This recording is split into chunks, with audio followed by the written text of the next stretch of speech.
বুঝতে শিখো বাবা, এই সমাজ নিরাপদ হবে না।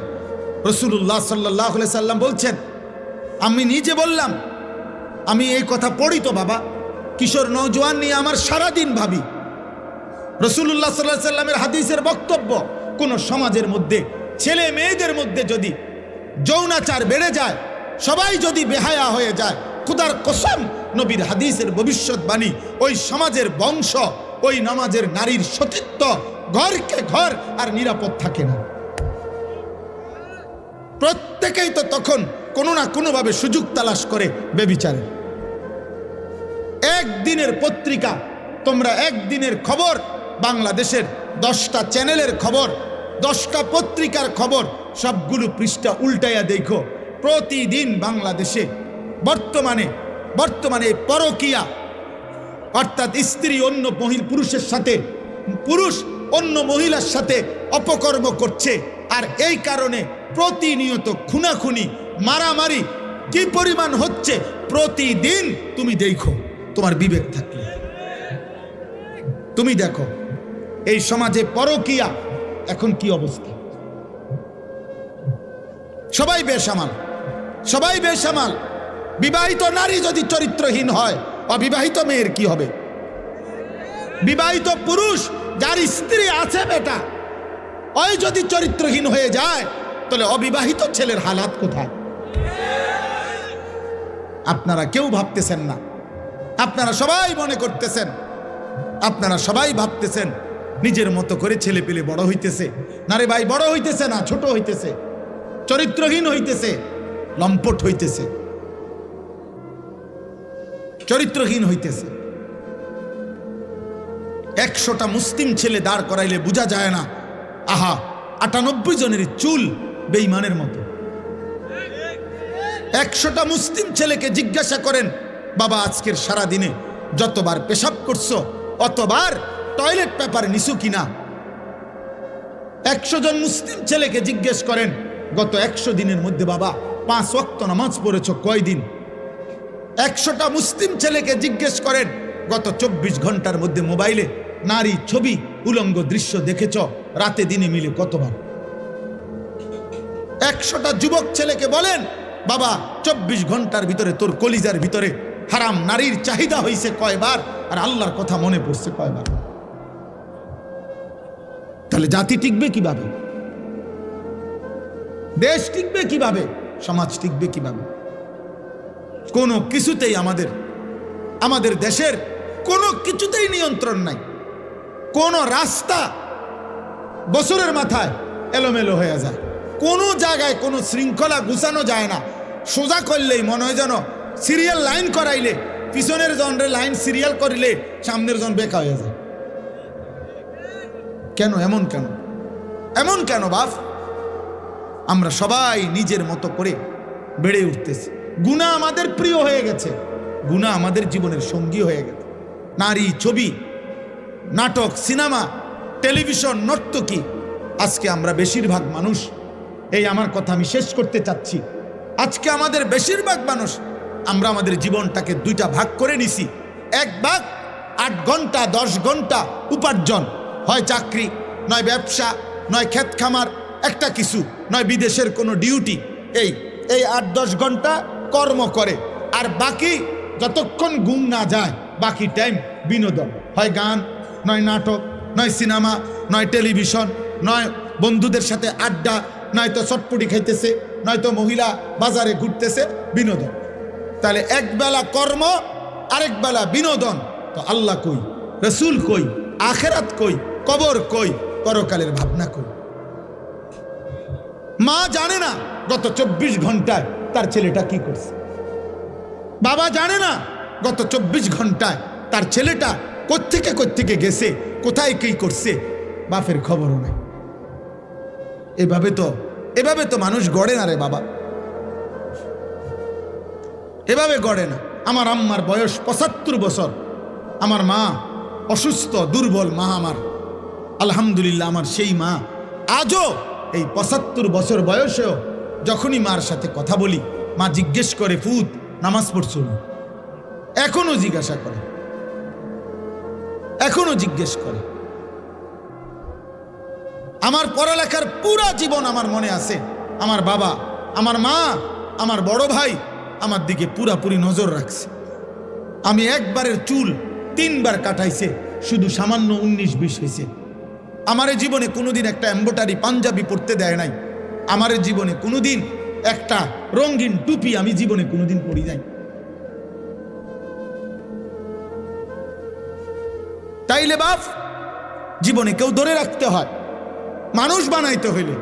আর শুধু উপার্জন করবে, টাকা রোজগার করবে, এটার জন্য কেউ ধরে রাখতে হয় না। তার পেরেশানি, কারণ তার টাকা দরকার, যখন সে একটা না একটা কর্ম করে। হালাল হারাম বুঝি না, তার দরকার হলো টাকা। টাকা রোজগার করার জন্য মানুষ, তখন আর এটা সহজ, এটার জন্য এত টেনশন করতে হয় না। আমনে মরে গেলে আমনের ফুতে টাকা রোজগার করবেনি না, অভাব তাকে উপার্জন করাইতে বাধ্য করবে, প্রয়োজন তাকে উপার্জন করাইতে বাধ্য করবে। সে কর্ম করবেই, কারণ তার তো টাকা দরকার। এটা তো সহজ বিষয়, এটার জন্য এত কিছু লাগে না। কিন্তু মানুষ বানাইতে হইলে, চরিত্রবান বানাইতে হইলে, উত্তম আখলাকওয়ালা বানাইতে হইলে, আখিরাতের মুক্তির জন্য বানাইতে হইলে ধরে রাখতে হয়, টেনে ধরতে হয়, দিন শিখাইতে হয়, আখিরাত শিখাইতে হয়, জোর করে নামাজ পড়াইতে হয়। এই জন্য আমরা কিতাবের মধ্যে পড়ছি যে মনের চাহিদা, মানুষের মনের চাহিদা ওই বাচ্চার মতো, যেই বাচ্চা মায়ের বুকে দুধ পান করে। কথাটা খেয়াল করেন, অর্থাৎ বাচ্চা যেটা দুধ পান করে মায়ের, 2 বছর পূর্ণ হইলে মহিলারা যেই কোনো বাচ্চাকে জোর করে দুধ ছাড়ায়। অর্থাৎ এটার জন্য বাচ্চা অনেক কাঁদে, চিৎকার করে, কান্নাকাটি করে, কিন্তু 2 বছর পূর্ণ হইলে মহিলারা বুকের দুধ ছাড়ায়। অর্থাৎ বাচ্চারে আর কোনোভাবে দুধ পান করতে দেয় না। এটা যদি 2 দিন, 5 দিন, 15 দিন মহিলা জোর করে যদি চেষ্টা না করে, এই বাচ্চা কিতাবে লিখছে, এই বাচ্চা 12 বছরও যদি হয়ে যায়, মহিলা যদি জোর না করে, তার দুধ না ছাড়ায়, তাইলে সে দুধ ছাড়বে না, সে বুকের দুধ পান করতে চাইবে।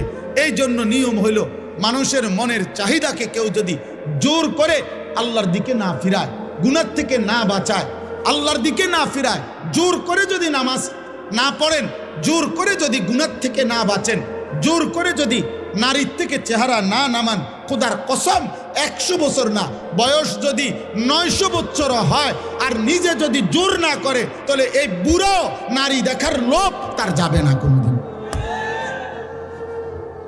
এই জন্য দেখবেন বহু বুড়া মানুষ আছে, বাঁকা হয়ে গেছে, কিন্তু বুড়া অন চা দোকানে বসে বসে রাক্ষসের মতো নর্তকীর নাচ দেখে। বুড়ার খাচ্ছ ভালো হয়েছে না? কেন? ওই যে সে যে ধরে নাই নিজেকে, গুনার হাতে ছেড়ে দিছে। এই জন্য 60 বছর বয়স, কিন্তু এখনো কথায় কথা গালি দেয়। 60 বছর বয়স, এখনো কাঁচা মিথ্যা কথা কয়। 60 বছর বয়স, এখনো সুদ খায়, কিস্তি নেয়। 60 বছর বয়স, এখনো টেলিভিশনে নর্তকী দেখে। আপনার আড্ডি নাই, গিরাগাড়ি জোরাজারি শরীরের কিচ্ছু নাই, আপনি কীর্তন বেরিয়ে দেখেন। কেন কেন দেখবে বলেন? নাউজুবিল্লাহ। হ্যাঁ, এটা বুঝতে হবে। আমরা এটাই বুঝাইতে চাই আমি। অর্থাৎ মানুষের অন্তরের চাহিদা, নফসের চাহিদা গুনাহ করাইতে চায়, জোর করে টেনে ধরতে হয়, জোর করে। যে নারী দেখা তো সহজ, চোখ নামানো কঠিন। মিথ্যা বলা তো সহজ, কিন্তু সর্বদা সত্য বলা কঠিন। শুয়ে থাকা তো সহজ, কিন্তু ফজরের নামাজের জন্য উঠা কঠিন। যে মাঠে আপনারা দাঁড়াবেন, ওই একই মাঠে আমরাও দাঁড়াবো। যার কাছে আপনারা হিসাব দিবেন, আমরাও হিসাব দেব। ইয়াউমা ইয়াকুমুন নাসু লিরাব্বিল আলামিন। আল্লাহ তাআলা বলেন, সেদিন সমস্ত মানুষ মহান আল্লাহ তাআলা রব্বুল আলামিনের সামনে দাঁড়িয়ে থাকবে হাসরের দিন।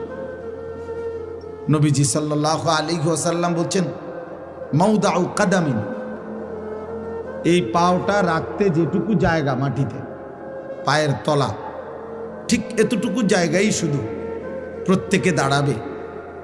এর অতিরিক্ত এক সুতা আগে বাড়তে পারবে না, পিছনেও যাইতে পারবে না, ডানেও না বামে। শুধু দাঁড়িয়েই থাকবে। এখন দাঁড়িয়ে থাকবে কতক্ষণ? সরেন 2-4 মিনিট, ঠিক না? প্রথম দিন 50,000 বছর। ফি ইয়াউমিন কানা মিকদারুহু 50,000 সানা। কোরআনুল কারীমের আয়াত। আল্লাহ বলছে প্রথম দিন, একদিন, হাসরের ময়দানের একদিন 50,000 বছর। এখন বলেন 50,000 সানা, 50,000 বছর। ভেবে দেখেন, 50,000 বছর একদিন। এবার কতদিন চলবে হাসরের মাঠ, সেটা একমাত্র মহান আল্লাহই জানে। তো যদি ধরেন একদিনে দাঁড়ায় থাকতে হয়, তাহলে আপনাকে ন্যূনতম 50,000 বছর দাঁড়ায় থাকতে হবে। আর যেখানে দাঁড়াবেন সেখানে মাথার উপরে সূর্য থাকবে। যেখানে দাঁড়াবেন তখন এই সূর্য যদি মাথার উপরে থাকে, তো পায়ের নিচের জমিনের উত্তপ্ততা, গরম কেমন হবে?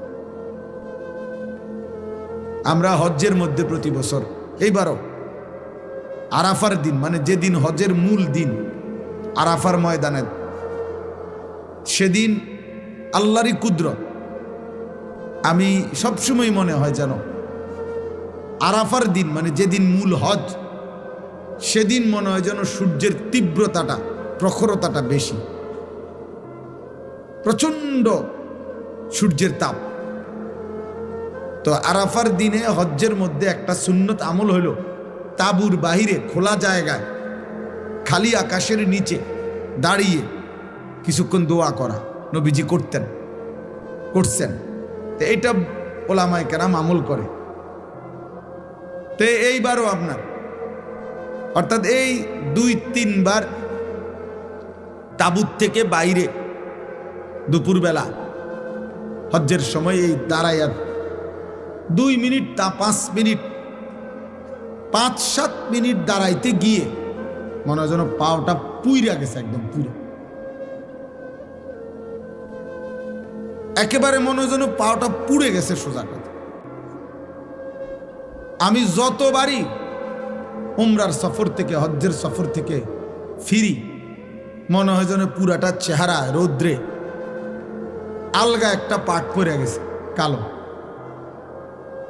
তাইলে এখনকার দুনিয়াতে পৃথিবী থেকে সূর্য কত দূরে, সেই সূর্যের তাপটাই যদি বেশি লাগে, যদি এত তীব্র অবস্থা হয়, তাইলে ভাইয়া মাথার উপরে আসলে পায়ের নিচের জমিনের উত্তপ্ততাটা কেমন? এবং সেখানে যদি এক দাঁড়ানোতে দাঁড়িয়ে থাকতে হয়, কোনো বসার কিংবা আকপিস করার সুযোগ নাই, এবং সেটা যদি হয় ন্যূনতম 50,000 বছর, তাহলে আপনি আমি হালাত কি হবে ভেবে দেখেন। এই জন্য আসলে বাস্তবতা হইল, কেউ যদি মনে করে যে আমি আখেরাত বুঝিয়ে না, তাহলে তো কোনো সমস্যা নাই। যেমন যে কোনো মেহনত করে না, তার কোনো ভুলে নাই, তার কোনো সমালোচনাই নেই। কারণ তার সমালোচনা একটাই, সে মেহনত করে না। কিন্তু যে কাজ করে তার অনেক সমালোচনা। তো যে মনে করে আখেরাত আমি বুঝিয়ে না, তার তো কোনো টেনশনই নেই। কিন্তু যে মনে করে আখেরাত হবে, আল্লাহর সামনে যেতে হবে, আল্লাহর মুখোমুখি হইতে হবে, আল্লাহ তাআলার কাছে হিসাব দিতে হবে, আমার জিন্দিগির বুঝ দিতে হবে, খোদার কসম তার চিন্তার কোনো শেষ নেই, তার চিন্তার কোনো শেষ নেই। কোরআনুল কারীমের মধ্যে আল্লাহ তাআলা বলছেন, ওয়াল্লাযীনা ইউতুনা মা আতাউ ওয়া কুলুবুহুম ওয়াজিলাতুন আন্নাহুম ইলা রাব্বিহিম রাজিউন।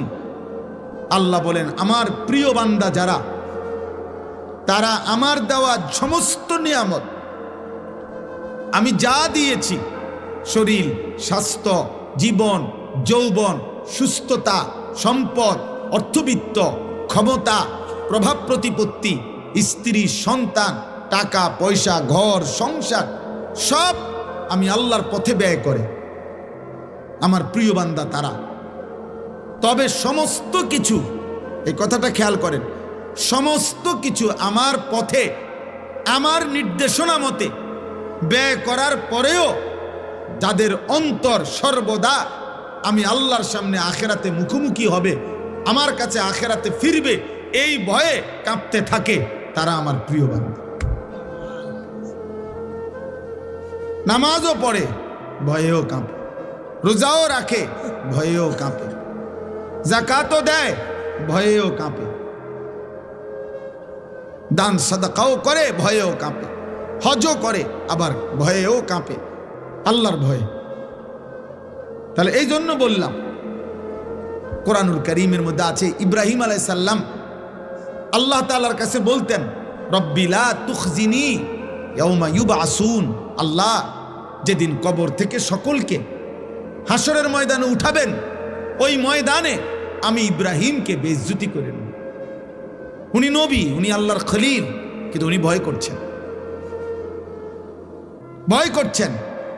আমাদের অনেকের কাছে এটা কিছুই না, কিন্তু ইমানদারের কাছে এটা অনেক কিছু। নেককারের কাছে আখেরাত অনেক কিছু, নাফরমান পাপীর কাছে এটা কিছুই না, বেঈমানের কাছে এটা কিছুই না রে আব্বা। ফাসিক ফুজ্জারের কাছে জীবনে যার নামাজ নাই, সেজদা নাই, আল্লাহ নাই, রসুল নাই, পাক নাফাক নাই, হালাল হারাম নাই, তোমরা যে সমস্ত যুবক মনে করো তোমাদের জীবনে কোনো ওযু, নামাজ, পাক নাফাক, আল্লাহ রসুলের বিধানের কোনো পরোয়া নাই, তোমার কাছে কিছুই মনে না হইতে পারে, কিন্তু আমার কাছে অনেক কিছু মনে হয়। আমার অনেক কিছু মনে হয়। ইমানদারের কাছে অনেক ভয় হয়। আমাদের প্রিয় নবী সাল্লাল্লাহু আলাইহি ওয়াসাল্লাম আখিরাতে যার আল্লাহ তাআলা অগণিত মর্যাদা আল্লাহ নিজে যার ঘোষণা দিয়েছেন, নবীজি বলছেন, আল্লাহ আমাকে আখিরাতে দুনিয়ার চাইতেও বেশি সম্মানিত করবেন। ওয়ালাল আখিরাতু খায়রুল লাকা মিনাল উলা, আল্লাহ বলছে, বন্ধু দুনিয়ার চাইতে আপনার আখিরাত আপনার জন্য খায়ের, অনেক বেশি কল্যাণ হবে। ওয়ালা সাউফা ইউতিকা রাব্বুকা ফাতারদা, আপনাকে আমি আখিরাতে এই পরিমাণ নিয়ামত দেব, পুরস্কার দেব, আপনি সন্তুষ্ট হবেন, আপনি খুশি হয়ে যাবেন। আল্লাহর নবী সাল্লাল্লাহু আলাইহি সাল্লাম বলেন, আনা আউয়ালু খাতীবুহুম, আখিরাতে প্রথম আল্লাহর সামনে আমি মুহাম্মদ কথা বলবো। আনা আউয়ালু শাফিঈন, আখিরাতে আমি আল্লাহর সামনে প্রথম সুপারিশ করব। আনা আউয়ালু মুশাফফাইন, আখিরাতে প্রথম আল্লাহ আমার সুপারিশ কবুল করবেন। বিয়াদি লিওয়াউল হামদ, আখিরাতে আমি আমার হাতে আল্লাহর প্রশংসার পতাকা আমার হাতে থাকবে। জামিউল আম্বিয়া তাহতা লিওয়াই, আখিরাতে সব নবী আমার পতাকার নিচে এসে সমবেত হবে। আল্লাহ রাসূল সাল্লাল্লাহু আলাইহি সাল্লাম বলছেন, আমাকে আল্লাহ তাআলা হাউজে কাউসার দান করবে, আমাকে আল্লাহ তাআলা সর্বপ্রথম জান্নাতে প্রবেশ করার অধিকার আল্লাহ আমাকেই দেবে। এত কিছু যার, সেই নবীজি সাল্লাল্লাহু আলাইহি সাল্লাম আখিরাতের এত সম্মান, এত মর্যাদার কথা শুনবার পরেও তিনি প্রতিদিন 5 ওয়াক্ত নামাজের পরে আল্লাহর কাছে দোয়া করতেন আর বলতেন, আল্লাহুম্মা হাসিবনি হিসাবান ইয়াসীরা, আল্লাহ আপনি আমার হিসাব সহজ করে দিন, আমার আখিরাতের হিসাব সহজ করে দিয়ে। ওনার আবার হিসাব কি? উনি তো মাসুম, উনি তো নিষ্পাপ, উনি তো বেগুনা, ওনার তো জাররা পরিমাণও কোনো গুনাহ নাই, তবুও তিনি ভয় করছেন, তবুও তিনি ভয় করছেন। এই জন্য প্রিয় ভাই, প্রিয় বাবা, আমি এটা বুঝাইতে চাই, মূল বিষয় হলো প্রতিটা মাহফিলকে আমি খুব কদর করি এই জন্য যে এটা শুধুমাত্র আমাকে পরিচিত হওয়া, এটা মাকসাদ না। আমি এই দেবিদ্বারে ইতিপূর্বে বহু এমন মাহফিল করছি, বহু মসজিদেও, যেখানে 20 জন 50 জন মানুষ ছিল, 4 জন মানুষের সামনে আমি ওয়াজ করছি। আমি 10 জন মানুষের সামনে ঘড়ির ঘন্টায় 4 ঘন্টাও বয়ান করছে। তাহলে কাজে এটা কোনো বিষয় না যে ধীরে ধীরে জনপ্রিয়তা বাড়তেছে, অতএব আশা করি এবারে না হোক সামনের বারে ইলেকশন করবো, এইটা না, এই মাকসাদ না। এখানে জনপ্রিয়তা কোনো বিষয়ই না, এখানে পদ পদবী সুখ্যাতি কোনো বিষয় না। আখেরাতে আমরা প্রত্যেকেই একা একা একজন একজন আল্লাহ তাআলার সামনে হিসাবের জন্য দাঁড়াইতে হবে। ওয়াকিফুহুম ইন্নাহুম মাসউলুন, কোরআনুল কারীমের মধ্যে আছে আল্লাহ তাআলা ফেরেশতাদেরকে হাসরের ময়দানে বলবেন, আমার একজন একজন বান্দা আমার সামনে এনে দাঁড় করাও, আমি আল্লাহ আমি নিজেই জিজ্ঞেস করব। আজ আমি জিজ্ঞেস করব, আমার বান্দা বলো, আমার এক এক লোকমা খাবারের হিসাব দাও, আমার এক এক ঢোক পানির হিসাব দাও বান্দা, আমার প্রতিটা নিঃশ্বাসের হিসাব দাও, আমার দেওয়া হায়াতের সেকেন্ড সেকেন্ড বান্দা হিসাব দাও। একটা 24 ঘন্টা কেমনে পার করলা বান্দা, একবারও এক ওয়াক্ত নামাজ পড়লা না, একটা সেজদাও দিলা না। 24 ঘন্টা 12 ঘন্টা তোমার জীবন থেকে চলে গেল, তুমি নাফরমান, একটা বার তোমার জবান দিয়া আমি আল্লাহর নামটুকুও বের হইল না। মুসলমানের ঘরে এত বড় নিকৃষ্ট ডাকাত কেমনে হইল? মুসলমানের ঘরে এত বড় বেয়াদব কেমনে হইলা যে এক ওয়াক্ত নামাজ পড়ো না? মুসলমান পরিচয় দাও কোন লজ্জা? তার চাইতে বড় নির্লজ্জ বেহায়া যে নিজেকে পরিচয় দেয় মুসলমান, অথচ সে এক ওয়াক্ত নামাজের একটা সেজদা দেয় না। এর চাইতে নিকৃষ্ট বেয়াদব আসমানের নিচে জমিনের উপরে কোনো জানোয়ারও নাই, কোনো জানোয়ারও নাই বেটা, কোনো জানোয়ার এমন হইতে পারে না, কোনো জানোয়ার না। কারণ জানোয়ারের উপরে নামাজ ফরজ করা হয় না, কোনো কুত্তার উপরে নামাজ ফরজ করা হয় নাই, এই জন্য সে নামাজ পড়ে না। কোনো শূকরের উপরে নামাজ ফরজ করা হয় নাই, এই জন্য সে নামাজ পড়ে না, এজন্য সে পড়ে না। রে আব্বা, তুমি কুত্তারে জিগাইও যে তুমি কেন নামাজ পড়ো না, সে বলবে আমারে আল্লাহ নামাজ পড়তে বলে নাই, আমার উপরে শরীয়তের বিধান নাই, কিন্তু তোমার উপরে বিধান আছে। তুমি মুসলমানের বাচ্চা, তোমার মা মুসলমান, তোমার বাবা মুসলমান, তুমি বুঝ হওয়ার পর থেকে শুনেছ তুমি মুসলমান। কতবার তোমার মা তোমারে কালেমা পড়াইছে, তোমার বাবা তোমাকে কালেমা পড়াইছে, তোমার মক্তবের হুজুর তোমারে কত শতবার কালেমা পড়াইছে, তোমার চারদিকের মসজিদে প্রতিদিন আজান হয়, তুমি চারিদিকে দেখো কত মানুষ নামাজ পড়ে, তোমার আত্মীয় স্বজন সবাই মুসলমান। এতগুলো ইসলামের পরিবেশ চারদিকে থাকার পরেও যেই গাদ্দার আল্লাহকে সেজদা দেয় না, তার চাইতে বড় গাদ্দার, তার চাইতে বড় অহংকারী বেয়াদব আর কেউ হইতে পারে। এই জন্য আমার সবসময় মনে হয় এই যে 14 বছর 16 বছর 18 বছরের ছেলে যেগুলো, তার বাবা মুসলমান, তার মা মুসলমান, তার দাদা দাদি মুসলমান, তার নানা নানি মুসলমান, তাগো গ্রামের চারদিকের সব লোক মুসলমান, তাগো গ্রামে মসজিদ আছে, ইমাম আছে, মুয়াজ্জিন আছে, মসজিদের মিনারাত থেকে আজান হয়, তাগো ঘরে আল্লাহর কোরআন আছে, তাগো এলাকার কোনো না কোনো বাচ্চা মাদ্রাসায় পড়ে, তাগো দাদা দাদি নামাজ পড়ে। এরকম ইসলামের পরিবেশ, নামাজের পরিবেশ থাকার পরে, চোখে দেখার পরেও যে এক ওয়াক্ত নামাজ পড়ে না, তার মতো নিকৃষ্ট বেয়াদব, এত বড় জানোয়ার কোনো জানোয়ারও হয় না। এ বড় বড় বেশি বেয়াদব। এই জন্য বাপ আপনাদেরকেও বলি, আপনাদের যেই সমস্ত ছেলে এক ওয়াক্ত নামাজ পড়ে না, এ আপনার সন্তান হওয়ার অযোগ্য। এই অপদার্থকে আপনি সন্তান পরিচয় দিয়েন, ওই আপনার সন্তান না, ও আপনার সন্তান, ও ছোটখাটো গাদ্দার না। তে চারিদিকে ইসলামের পরিবেশ, এরপরও হেতে এত কম বয়স, মাত্র 16 বছর, কিন্তু বেয়াদব, এত বড় বেয়াদব, 16 বছর বয়সেই মাত্র আল্লাহকে কোনো 2 পয়সার পাত্তা দেন। এই গাদ্দার তো 40 বছর বয়সে দাজ্জাল হয়ে যাবে। সে 40 বছর বয়সে বলবে, বেটা গত 30 বছর আল্লাহরে একটা সেজদা দেই নাই, কিতা করতে পারছে আল্লাহ আমার? আমি ফেরাউনের চাইতে কম কি? আমি নমরুদের চাইতে কম কি বেটা? হ্যাঁ, তা আল্লাহ বলবে বান্দা বেশি কিছু তো আর খাও না, তুমি না মনে করছো তুমি অনেক রঙে আসো, কিন্তু তোমারে আমি যা খাওয়াই দুনিয়ায় এর চাইতে বেশি আমি জানোয়ারে খাওয়াই।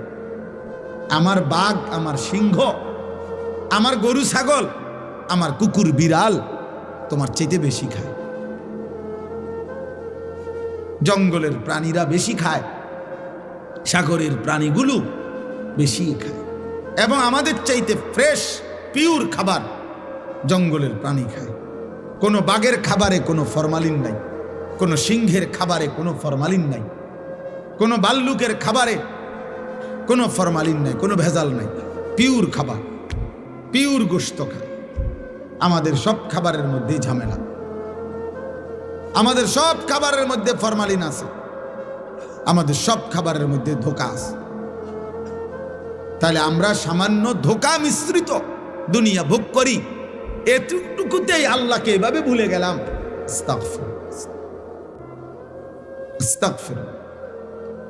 এই জন্য বাবা, প্রতিটা মাহফিলের মাকসাদ আমি বুঝি এটা আখিরাত। আখিরাত যদি আখিরাতের ভাবনা না আসে, যদি মৃত্যুর কথা মনে না পড়ে, যদি কবরের কথা মনে না পড়ে, যদি পরকালের কথা মনে না পড়ে, তাহলে ওই ওয়াজ, ওই মাহফিল বৃথা, ওইটা বৃথা। তাইলে কোনো ফায়দা নেই, কোনো অর্থ নাই। ওয়াজ দিয়া মানুষ দেখানোর কিছু নেই।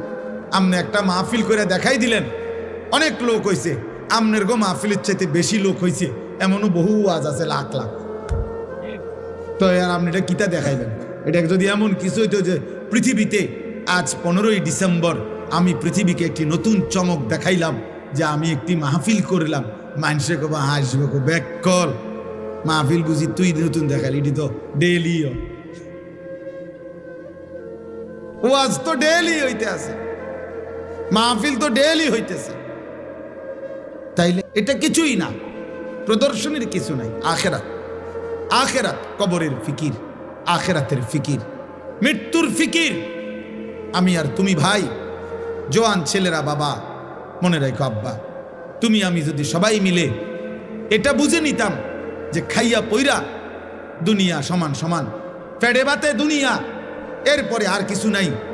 মৃত্যু মানে শেষ, মৃত্যু মানে হারিয়ে যাওয়া, মৃত্যু মানে নিশ্চিহ্ন হয়ে যাওয়া। না রে ভাব, আল্লাহ তাআলা বলছেন বান্দা মৃত্যু মানে নিশ্চিহ্ন না, মৃত্যু মানে আমি আল্লাহর কাছে ফিরে আসা, মৃত্যু মানে আমার কাছে আসা, আমার কাছে। কুল ইয়াতাওয়াফাকুম মালাকুল মাউত আল্লাযী ওয়াক্কিলা বিকুম সুম্মা ইলা রাব্বিকুম তুরজাউন।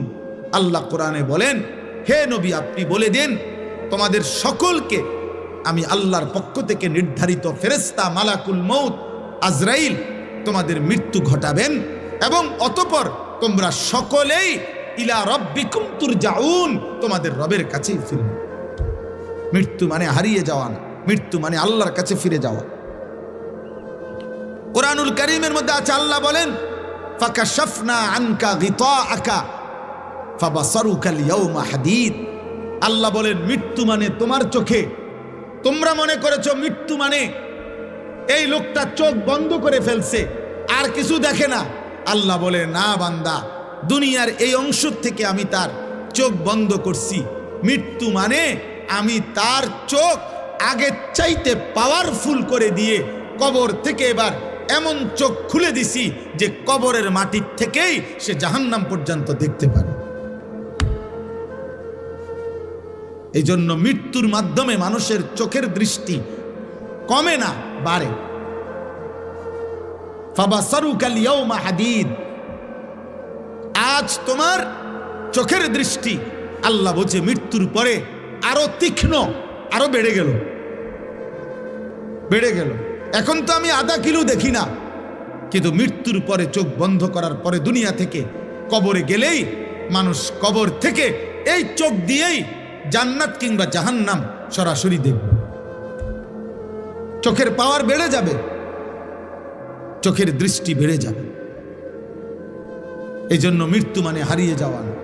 এই একই কথা আল্লাহ তাআলা বারবার বলছেন, বারবার। আমরা হুজুররা, আমরা মোল্লা, আমরা মৌলবী, আমরা এই হুজুর, আমরা জীবন আপনাদেরকে আখেরাত, কবর, মৃত্যু, পরকাল এ কথা মনে করাই। কেন?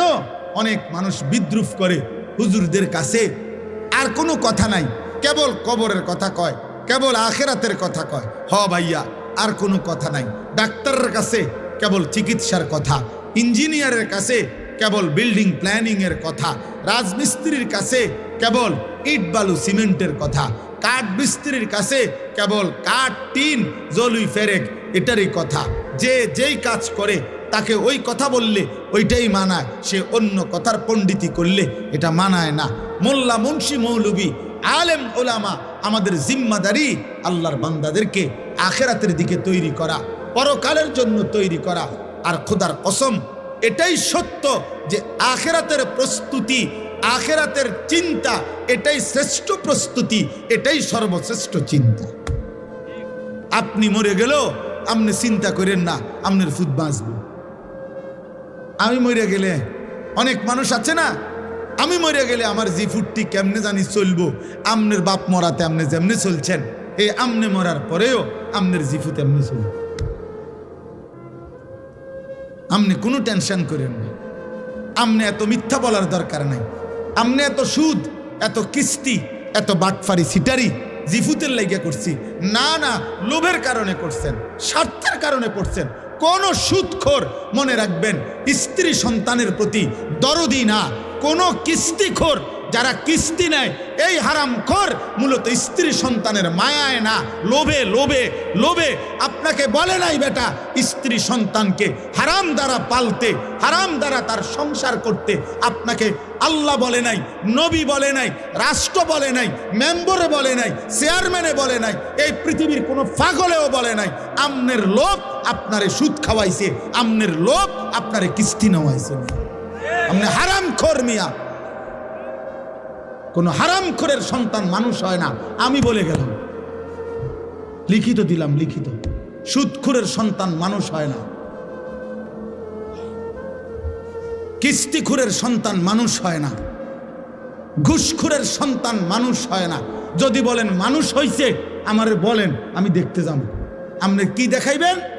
মানুষ হয়েছে মানে হেতন পয়সা ইনকাম করে, 1 লাখ টাকা বেতন পায়। 1 লাখ টাকা বেতন পাইলে হেতরে মানুষ কয়। আপনার এটা কে বলছে? কোথায় লিখছে? কোথায়?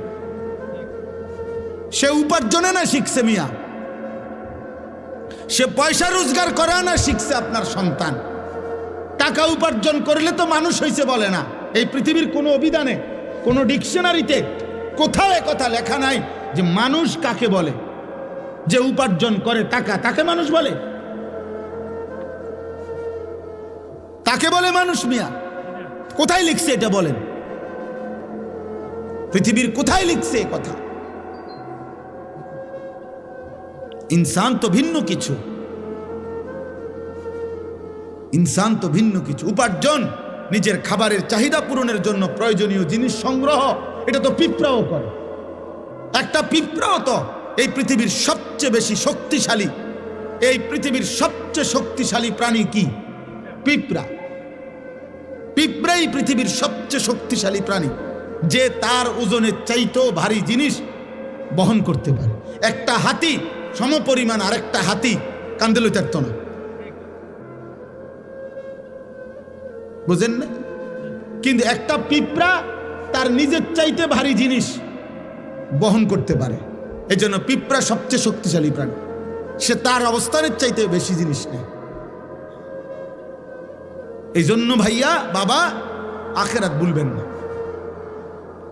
বাবাদেরকেও বলি, আমার সাফ কথা, একটা লোক, আমি তো চ্যালেঞ্জ করছি, কোন বাপ, একজন বাবা এখানে দাঁড়িয়ে বলেন যে আমি সুদে কিস্তিতে 12 লাখ টাকা লইয়া আমার ফুতেরে বিদেশ পাঠাইছি, হুজুর আল্লাহ জানে আখেরাতে আমারে মাফ করে, আল্লাহ জানে আমার কবরের আযাব মাফ করে দে, এই আশায় আপনি এখন খারাপ এই নে দাঁড়ায় বলেন, আপনি ছবি উঠাবেন, সবাই ছবি উঠাবেন।